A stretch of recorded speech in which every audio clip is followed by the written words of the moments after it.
السلام على الحسين اعوذ باللہ السمیع العلیم من الشیطان اللعین الرجیم بسم اللہ الرحمن الرحیم الحمد للہ وکفی والسلام علی عبادہ الذین اصطفی اما بعد فقد قال اللہ سبحانہ وتعالی فی محکم کتابہ المبین بسم اللہ الرحمن الرحیم فاقم وجہک للدین حنیفا فطرۃ اللہ التی فطر الناس علیہا لا تبدیل لخلق اللہ ذالک الدین القیم ولکن اکثر الناس لا یعلمون۔ عزیزان محترم، سورہ روم قرآن مجید کا 30واں سورہ ہے اور سرنامہ کلام میں اس سورے کی 30ویں آیت کی تلاوت کا شرف حاصل کیا گیا۔ اس آیہ مبارکہ میں پروردگار عالم نے یہ حکم دیا کہ فَأَقِمْ وَجْهَكَ لِلدِّينِ حَنِيفًا، تم اپنی توجہات کو دین حنیف کے لیے قائم کر دو۔ فطرۃ اللہ التی فطر الناس علیہا، اللہ نے اپنی فطرت پر انسانیت کو خلق کیا ہے۔ لا تبدیل لخلق اللہ، اور اس تخلیق میں یعنی دین فطرت میں اس تخلیق میں کسی تبدیلی کا کوئی امکان نہیں ہے۔ ذالک الدین القیم، مضبوط اور مستحکم دین یہی ہے۔ ولکن اکثر الناس لا یعلمون، لیکن انسانوں کی اکثریت اس بات سے واقف نہیں ہے۔ اس آیہ مبارکہ میں پروردگار عالم نے جو مرکزی فکر دی ہے انسانیت کو، وہ مرکزی فکر یہ ہے کہ اپنی ساری توجہات کو دین کے لیے قائم کرو، اور یہ دین تمہارے لیے کوئی اضافی بوجھ نہیں ہے، کوئی ایسا بوجھ نہیں ہے جسے الگ سے لا کر لادا جا رہا ہو، بلکہ یہ دین وہ ہے کہ جسے اللہ نے تمہاری فطرت میں وضعیت کیا ہے۔ ایک ایک انسان کی فطرت میں اللہ نے اس دین کو وضعیت کیا ہے۔ دیکھیے، اسلام اس لیے دین انسانیت اور دین فطرت ہے کہ اسلام یہ چاہتا ہے کہ انسان کی جو غرض تخلیق ہے وہ انسان اپنے ان فطری تقاضوں کے تحت پورا کرے، اس غرض تخلیق کو جس غرض کے لیے اس کی خلقت منصہ شعور پر آئی۔ اس سرخی کو واضح کرنے کے لیے میں یہ چاہوں گا کہ اپنے محترم سننے والوں کو ذرا سا اس مرحلے سے ایک ایسے مرحلے کی طرف لے چلوں کہ فطرت اور دین ان دونوں کی وضاحت ہو سکے۔ دیکھیے، انسان میں کمال ہے، جانور میں کمال ہے، درخت میں کمال پایا جاتا ہے۔ یعنی یہ درخت کا کمال ہے نا کہ زمین کھودی، چھوٹے سے ایک بیج کو زمین میں رکھا اور اسے سیراب کیا، کچھ دنوں کے بعد وہ ایک خاص حد تک بلند ہو گیا، جو زیر قدم تھا وہ انسان کے سر پہ چھاؤں دینے لگا۔ تو یہ جو کمال کا مرحلہ ہے، یہ جو نشو و ارتقاء کا مرحلہ ہے، وہ چلا اور چلنے کے بعد ایک خاص حد پر آ کر رک گیا۔ اب درخت مسلسل بڑھتا نہیں رہتا، ایک خاص حد پر جا کر رک جاتا ہے۔ اسی طریقے سے جانور میں چلنے اور پھرنے کی صلاحیت ہے۔ اس کا کمال یہ ہے کہ جہاں سے چاہے اٹھے، جہاں چاہے بیٹھ جائے، جو چاہے کھا لے، جب چاہے سوئے، جب چاہے جاگے، یہ اس کا کمال ہے۔ لیکن وہ کمال ایک خاص حد میں ہے۔ وہ جو خواہشات رکھتا ہے، اسے جو قوتیں مزید کی گئی ہیں، ان قوتوں کو ان خواہشات کے مطابق استعمال کرتا ہے۔ اس کے برعکس یعنی جانور اور درخت کے برعکس انسان کے کمالات محدود نہیں ہیں۔ انسان نے زمانے کی تسخیر کی جو کسی اور مخلوق سے ممکن نہیں ہے۔ انسان نے وقت کی تسخیر کی، زمین کی تسخیر کی، سورج کی شعاؤں کو تسخیر کیا، انسان نے خلا کو تسخیر کیا۔ تو انسان لامحدود کمالات کا حامل ہے۔ جانور کے مقابلے میں، درخت کے مقابلے میں، جمادات کے مقابلے میں انسان کے کمالات لامحدود ہیں۔ کیوں؟ تو بہت توجہ فرمائیے گا، انسان مرکب ہے 3 چیزوں سے: روح، جسم، نفس۔ دیکھیے سورہ یاسین میں परवरदिगार आलम ने इरशाद किया कि सुबहान अल्लज़ी खलक़ल अज़वाज कुल्लहा मिम्मा तुनबितुल अर्ज़ व मिन अनफुसिहिम व मिम्मा ला यअलमून। दुनिया में बाबरकत है अल्लाह, दुनिया में उस अल्लाह ने जितने भी जोड़े खल्क किए वो तीन चीजों से। सुबहान अल्लज़ी खलक़ल अज़वाज कुल्लहा मिम्मा तुनबितुल अर्ज़, मिट्टी से निकाला, यानी जितने भी जोड़े हैं दुनिया में, जितने भी इंसान पाए जा रहे हैं दुनिया में, उनमें तीन चीजें हैं। मिम्मा तुनबितुल अर्ज़, मिट्टी है, ये जिस्म क्या है? मिट्टी है। व मिन अनफुसिहिम, इसके अंदर नफ्स है। व मिम्मा ला यअलमून, और एक शय और है जिसे हम और आप रूह के नाम से याद करते हैं। तो इंसान के इस पैकर में तीन चीजें हैं, जिस्म, नफ्स, रूह। इसी तरीके से इंसान के मिजाज में तीन चीजें हैं, फितरत, अक्ल, जज्बा। फितरत देखिए ना, अजीब गरीब मरहला फिक्र है। इंसान में क्या है? जिस्म है, नफ्स है, रूह है।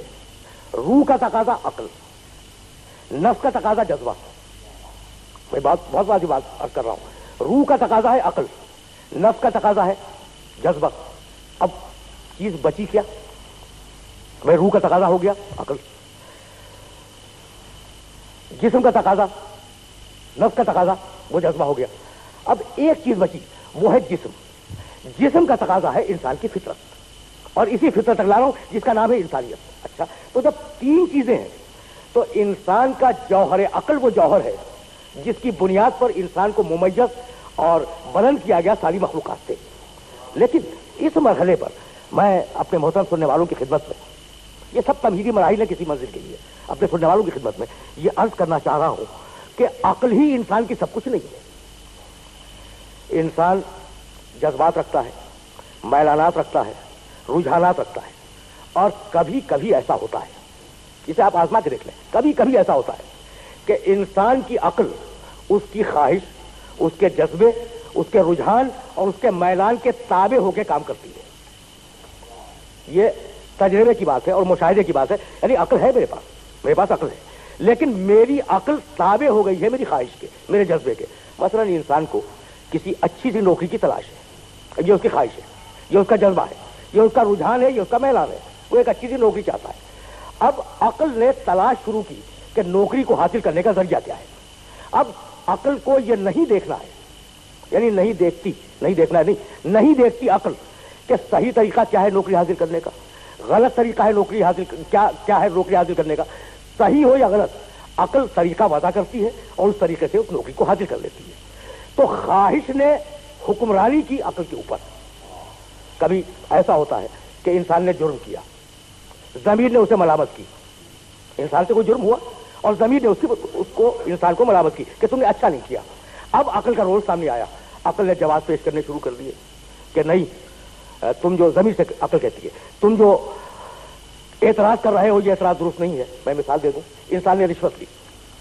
अच्छा, अब रिश्वत एक बुरा काम तो है और हर मुआशरे में रिश्वत को बुरा समझा गया, लेकिन इंसान ने रिश्वत की, ज़मीर ने मलामत की कि तुमने अच्छा काम नहीं किया। अब अक्ल ने जवाब पेश किया कि भाई सब ले रहे हैं, अगर मैंने ले ली तो फर्क क्या पड़ा।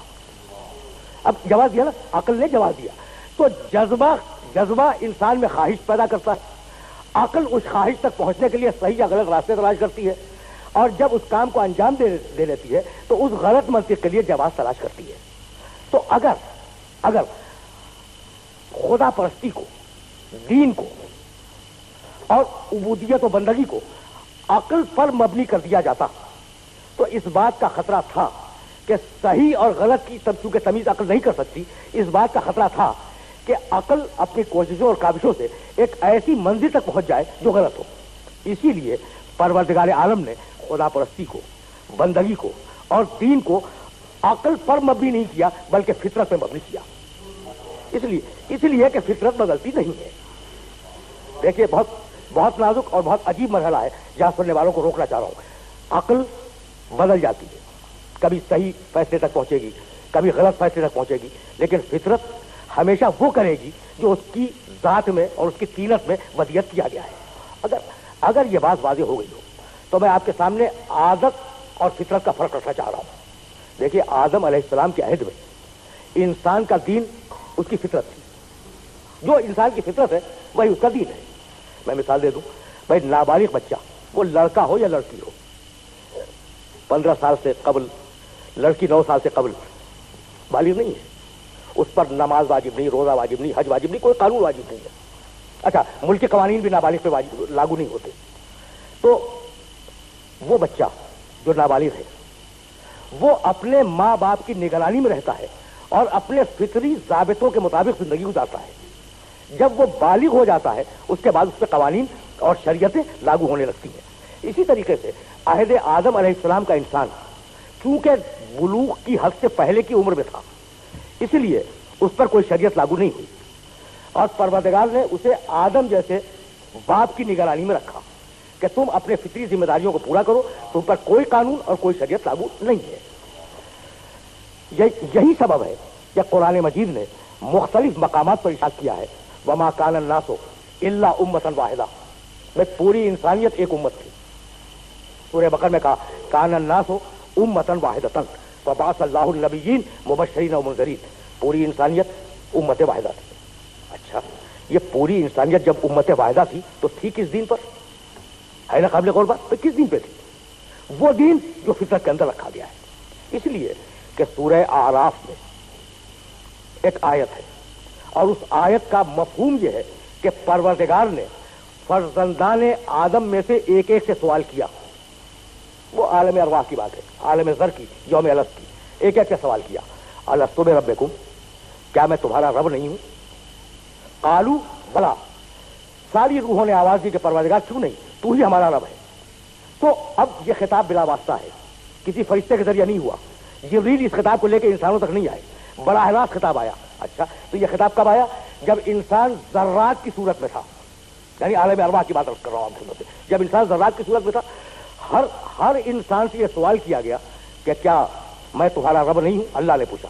कालू भला, सबने इकरार किया कि परवरदिगार तू हमारा रब है, क्यों नहीं, यकीनन तू हमारा रब है। तो अब ये जो सवाल और जवाब है, क्या वाकई सवाल और जवाब है? नहीं। जिस तरीके से जमीन की फितरत में घूमना रखा गया, जिस तरीके से दरख्त की फितरत में उड़ना रखा गया, जिस तरीके से पानी की फितरत में नशेब की तरफ बहना रखा गया, इसी तरीके से इंसान की फितरत में एक रब का इकरार रखा गया। बात तो बात हो रही ना, इंसान की फितरत में एक रब का इकरार वलियत कर दिया गया। अब अगर यह बात वाज़ेह हुई तो मुझे इजाजत दें कि मैं यहीं से अपने सिलसिले फिक्र को तमहीदी मंजिलों पे खत्म करके आगे ले जाऊं। देखिए, एक है आदत और एक है फितरत। आदत बदलती है, फितरत बदलती नहीं है। जब भी तो समझ में आएगा कि इस्लाम दीन फितरत क्यों कर है। आदत बदलती है, जबान जमीन के फर्क से बदलती है। दुनिया की कोई भी जबान ले ले, 10 मील पर 15 मील पर वो जबान बदल जाएगी। कुछ लहजा बदलेगा, कुछ अल्फाज बदल जाएंगे। अच्छा, जमाने के एतबार से जबान बदलती है। 100 साल पहले जो उर्दू थी आज नहीं है, और 100 साल बाद जो उर्दू होगी वो इस उर्दू के खिलाफ कुछ और चीज होगी। तो जबान बदलती है जमाने और जमीन से, बदलती है ना। अच्छा, लिबास बदलता है जमाने और जमीन से। मेरा लिबास कुछ और है, आपका लिबास कुछ और है। मुख्तलिफ समाजों में, मुआशरतों में, तहजीबों में मुख्तलिफ लिबास रहे। कुछ लिबास आज का फैशन है, 100 साल बाद आउट ऑफ डेट हो जाएंगे। 100 साल पहले उनका तस्वुर भी नहीं था। तो लिबास तब्दील होते हैं। इंसान का समाज बदलता है, तहजीब बदलती है, मुआशरत बदलती है, निशस्त व बर्खास्त के उसूल बदल जाते हैं, ज़बान बदल जाती है। लेकिन वो बच्चा जो आगोश फितरत में पहला कदम रख रहा है, क्या आदम से लेकर आज तक उसके रोने का अंदाज बदला? ये एक सवाल है जो मैं अपने सुनने वालों की खिदमत में रखना चाह रहा हूं। भाई, लिबास बदल गया, जबान बदल गई, तहजीब बदली, मुआशरत बदली, सारे समाज के उसूल बदल गए, सब कुछ बदल गया ना। अच्छा, लेकिन रोने का अंदाज, बच्चा जब पैदा होता है तो रोता हुआ पैदा होता है। क्या रोने का अंदाज कभी तब्दील हुआ? क्यों? इसलिए कि रोना फितरत ने बतलाया था और फितरत बदलती नहीं है। रोना फितरत ने बतलाया और फितरत तब्दील नहीं होती। तो आदत बदल जाती है, फितरत बदलती नहीं है। अब मैं कैसे अर्ज करूं कि इंसान को कल भी भूख लगती थी, कल कच्चा गोश्त खाता था, और आज लज्जत कामोदहन के लिए मुख्तलिफ किस्म की ग़िज़ाएं पका के खा लेता है। इंसान को कल भी नींद की जरूरत थी, गारों में सोता था, दरख्तों की बुलंदियों पर शाखों में जाके छुप के सो जाया करता था, और आज बड़े बड़े शबिस्ता बनाता है अपने सोने के लिए। कल भी मानता थी, आज भी मानता है। कल भी बाप में शफकत थी, آج بھی باب شفقت ہے. تو جو بدلی وہ عادت بدلی. مت توجہ کیجیے گا, جو چیز بدلی اس کا نام ہے عادت, اور جو چیز نہیں بدلی اس کا نام ہے فطرت. تو اگر تصور خدا کسی عہد میں بدل جائے تو وہ عادت ہے, اور اگر باقی رہے تو وہ فطرت ہے.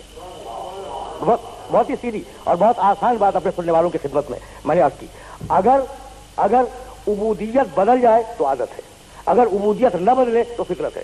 اب میں پوری ذمہ داری کے ساتھ اپنے سننے والوں کی خدمت میں ایک جملہ کرنا چاہ رہا ہوں, اور وہ جملہ یہ ہے کہ آج تک جتنی تہذیبوں کے آثار قدیمہ کھودے گئے, دیکھیں اسے ذہن میں محفوظ کیجیے گا, مصر میں کھودے گئے, ہندوستان میں آثار قدیمہ نکالے گئے, یونان کے آثار قدیمہ, خود پاکستان کے مختلف علاقوں میں آثار قدیمہ نکالے گئے. کوئی کھدائی ایسی نہیں ہے جس کھدائی سے عبادت گاہیں برآمد نہ ہوئی ہوں. اٹھا کے دیکھ لیں آپ آثار قدیمہ کی پوری تاریخ.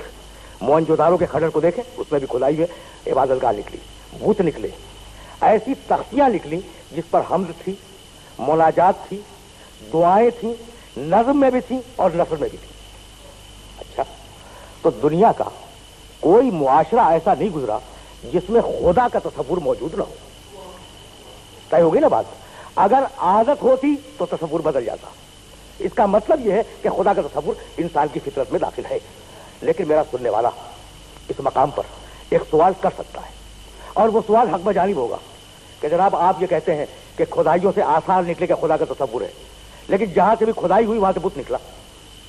میں ہے تو یہ بیشتر تو بت ہی نکلے, سوائے بابل کی تہذیب کے اور ایک دو تہذیبوں کے جن میں غیر مرئی اکیلے خدا کا تصور ہے. باقی سارے مقامات پر بت نکلے. خزاں کا بت, بہار کا بت, پانی برسانے والا, قہر کا خدا, نفرت کا خدا, محبت کا خدا, مختلف خداؤں کے مظاہر آثار قدیمہ سے نکلے. تو آپ یہ سوال کر سکتے ہیں نا کہ جناب اگر فطرت میں انسان کے خدا پرستی تھی تو وہ خدا پرستی نہیں تھی, بت پرستی تھی. بات تو بہت واضح ہے. اب اس کا جواب پوری طرح توجہ سے سماعت کریں اور اسے ذہن کے اندر محفوظ کریں. دیکھیے, فطرت میں اجمال ہے, اس میں تفصیل نہیں ہے. بہت دقیق بات ہے. فطرت میں اجمال ہے, تفصیل نہیں ہے. میں اس کی ایک مثال دے دوں آپ کو. شیرخوار بچہ, دودھ پینے والا بچہ, اس کی فطرت میں یہ موجود ہے کہ غذا کو چوس کے حاصل کرنا ہے. یہ ہے نا اس کی فطرت میں, جب وہ چوستا ہے. اچھا, اب آپ شیر مادر دے دیں جب چوسے گا, کوئی کپڑا دے دیں اس کے منہ میں جب چوسے گا, انگلی اپنی ڈال دیں اس کے منہ میں, شیرخوار بچہ چوسے گا. نبل دے دیں جب چوسے گا. بات تو ہے نا. تو فطرت میں یہ رکھا گیا کہ تمہیں غذا چوسنی ہے, اور ہدایت میں یہ رکھا گیا کہ فلاں شے سے چوسنی ہے. تو فطرت نے یہ بتایا کہ غذا کو چوس کے حاصل کرنا ہے, اور تربیت کرنے والا بتلائے گا کہ غذا کو حاصل کرنے کا صحیح راستہ کیا ہے. تو فطرت نے بندگی بتلائی, اور خدا کا تصور کوئی نہ کوئی ہدایت کرنے والا دے گا. بات میں سمجھتا ہوں کہ میرے محترم سننے والوں تک میری بات پہنچی. بھائی اگر یہ بات پہنچ گئی تو یہی سے تو مجھے آگے جانا ہے. فطرت میں اجمال ہے, ہدایت یا تربیت اس کے اندر تفصیل ہے. تو اب انسان کی فطرت میں بندگی, خدا پرستی, عبودیت, اس کا اجمال پایا جاتا ہے. اس کی تفصیل تک انسان کو جانا ہے. بھائی یہی سبب ہے. بھائی دیکھیے گا کتنے نازک مرحلے پر میں اپنے سننے والوں کو لے کے آ گیا. یہی سبب ہے کہ جتنے ادیان گزرے ہیں نا تاریخ میں, اٹھا کے دیکھ لیجیے گا. میرے پاس اتنا وقت نہیں ہے کہ میں ان دینوں کی فہرست گراؤں. کوئی دین ایسا نہیں ہے جو کسی شخص کی طرف منسوب نہ ہو یا کسی جغرافیائی خطے کی طرف منسوب نہ ہو. سارے دین. عیسائیت منسوب ہے حضرت عیسیٰ علیہ السلام کی طرف, بدھ مت منسوب ہے گوتم بدھ کی طرف, یہودیت نسلی مذہب یہودا کی طرف منسوب ہے. تو ہر مذہب دنیا کا, چاہے وہ الہامی ہو یا غیر الہامی ہو, وہ یا کسی ذات کی طرف منسوب ہے, یا کسی نسل کی طرف منسوب ہے, یا کسی خطے کی طرف منسوب ہے. اسلام وہ واحد مذہب ہے جو فقط فطرت کی طرف منسوب ہے. اسلام کے معنی اپنے سر تسلیم کو خم کر دینا. بات تو واضح ہوئی نا. اسلام کے معنی اپنے سر تسلیم کو خم کر دینا. تو اسلام کیا ہے؟ اسلام انسانیت کا مذہب ہے. اسلام فطرت کا مذہب ہے. اسلام اپنے سر کو اس اکیلے خدا کی بارگاہ میں جھکا دینے کا مذہب ہے. اگر یہ بات واضح ہو तो आप उठाकर देख लें भाई अल्लाह कौन है? बनी इसराइल का खुदा, ईसाइयों का खुदा, यहूदियों का खुदा? नहीं। बिस्मिल्लाहिर्रहमानिर्रहीम, कुल औज़ु बिरब्बिन नास मलिकिन नास इलाहिन नास। वो पूरी इंसानियत का रब है, पूरी इंसानियत का बादशाह है, पूरी इंसानियत का माबूद है। तो कुल औज़ु बिरब्बिन नास मलिकिन नास इलाहिन नास। नास के मानी पूरी इंसानियत, खुदा किसका? पूरी इंसानियत का। अच्छा, अब ये जो कुरान मजीद आया, ये किसकी किताब?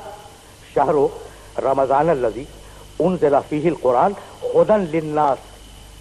ये जो कुरान है ना, ये पूरी इंसानियत के लिए हिदायत है। खुदा है पूरी इंसानियत का, कुरान हिदायत है पूरी इंसानियत के लिए। तो अब हमारा नबी कौन है? वमा अरसलनाका इल्ला काफ़तन लिन्नास। हबीब, हमने तुम्हें पूरी इंसानियत का रसूल बनाया है, हमने तुम्हें पूरी इंसानियत का नबी बनाया है, हमने तुम्हें पूरी इंसानियत का हिदायत करने वाला बनाया है। तो अब नबी से ये तवक्को नहीं है कि वो कोई भी बात खिलाफ इंसानियत या कोई भी बात खिलाफ फितरत कहेगा या अमल करेगा। देखिए, ये है वो इख्तितामी मरहला जहां मैं दीन इंसानियत और दीन फितरत को आपकी खिदमत में पेश करना चाह रहा हूं। अब पूरी इंसानियत का नबी है, तो अब ऐसे अहकामात देगा जो उसकी फितरत के मुताबिक हो। पूरी इंसानियत का रसूल है, ऐसे पैगाम अल्लाह की तरफ से लाएगा जो पूरी इंसानियत के लिए मुवाफिक हो और साजगार हो। देखिए, दुनिया में ये इख्तितामी मरहला है। दुनिया ने ये थ्योरी दी कि जो तसादुम है, जो टकराव है मुआशरों में, उस टकराव का सबब यह है कि एक की तलब दूसरे की तलब से टकराती है। इसे ज़हन में रखिएगा। देखिए, अगर मेरी तलब और मेरी ख्वाहिश आपकी ख्वाहिश से न टकराए तो झगड़ा नहीं होगा। मैं भी एक चीज को चाहता हूं, आप भी उसी चीज को चाह रहे हैं, झगड़ा हो जाएगा। तो टकराव क्यों होता है? तलब की वजह से। मेरी भी ख्वाहिश है, मेरी भी तलब है, आपकी भी तलब है। तो पूरी इंसानियत में तलब है, अच्छे मकान की तलब, अच्छी खुराक की तलब, अच्छे रफीक सफर की तलब, अच्छी जिंदगी की तलब, और हर इंसान के अंदर है। तो मफादात चूंकि टकरा रहे हैं इसलिए झगड़ा है। तो कहां, अब मैं क्या अर्ज करूं, दुनिया के बड़े खित्ते में पाया जाने वाला मजहब, उसने कहा कि भाई झगड़ों का हल ये है कि अपने आप को तलब से खाली कर दो, तुम्हें सुकून हो जाएगा और इंसानियत को सुकून हो जाएगा। अब चूंकि मेरे सामने पढ़े लिखे अफराद तशरीफ फरमा है, मैं एक कमेंट करना चाहता हूं। देखिए, थ्योरी बड़ी अच्छी है कि अपने आप को तलब से खाली कर दो, तुम्हें सुकून मिल जाएगा। तो सुकून भी तो एक तलब है ना, तो तलब से खाली कहां हुए? बहुत सीधी और बहुत आसान बात मैंने अपने सुनने वालों की खिदमत में की। भाई, सुकून की ख्वाहिश खुद एक तलब है, तो आप तलब से तो खाली हुए नहीं। तो तलब से इंसान को खाली कर देना यह खिलाफ फितरत है। इस्लाम और इस्लाम का रसूल ये तलब से इंसान को खाली नहीं करते, बल्कि जो ख्वाहिशें हैं, जो इंसान के मुतालिबात हैं, उन पर बंद बांधते हैं, उन्हें हद में रखने की कोशिश करते हैं। तो इस्लाम ऐन दीन फितरत और ऐन दीन इंसानियत है। व आखिर दावाना अनिल हम्दुलिल्लाहि रब्बिल आलमीन। औज़ु बिल्लाहि